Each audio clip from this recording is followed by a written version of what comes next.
Goeiemôre, baie welkom by vanoggend se Saamwees. Ek wil sommer 'n bietjie vir jou vra of jy die woordjie bevryding, as jy dit vanoggend sou kon beskryf, hoe sou dit wees? Of 'n definisie sou gee vir die woord bevryding.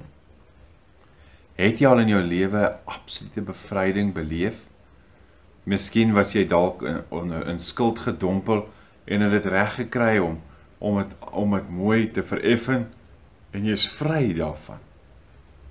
Ek onthou, toe ek nog 'n student was daar op 'n stadium 'n studielening wat ek moes terugbetaal. En later het ek al begin werk en ek onthou daardie wonderlike gevoel, toe ek weet, hierdie betaling wat ek vandag maak, is die laaste betaling vir hierdie studielening. En toe ek dit betaal, en ek 'n staat terug ontvang, wat wys dat die volle lening is betaal, toe het ek hierdie absolute bevryding beleef. En so bring dit my ook natuurlik by 'n ander soort bevryding, 'n soort bevryding wat bewerkstellig is so deur die leiding van die Here Jesus. Dan dink ek aan hoeveel skuld ek eintlik sou dra as ek voor God staan. Dan lees ek Kolossense 2 vers 14, wat sê, hy het die skuldbewys teen ons tot niet gemaak.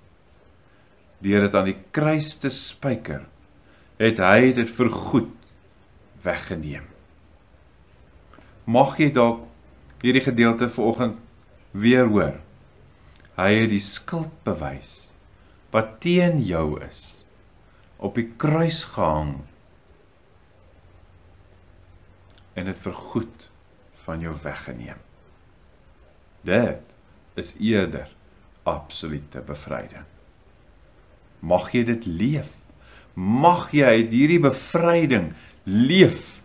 Mag jy vanoggend hoor dat jy vry is, want die skuldbewys is betaal. Dis weggeneem vir goed.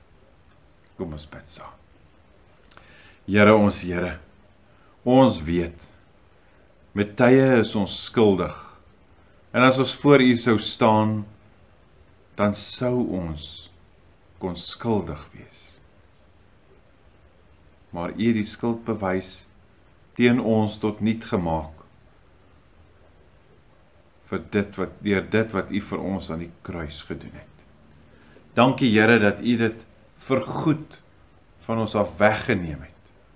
En mag ek dalk dit vandag hoor, as ek op 'n manier dalk iewerste voel dat ek nog van hierdie skuld moet dra.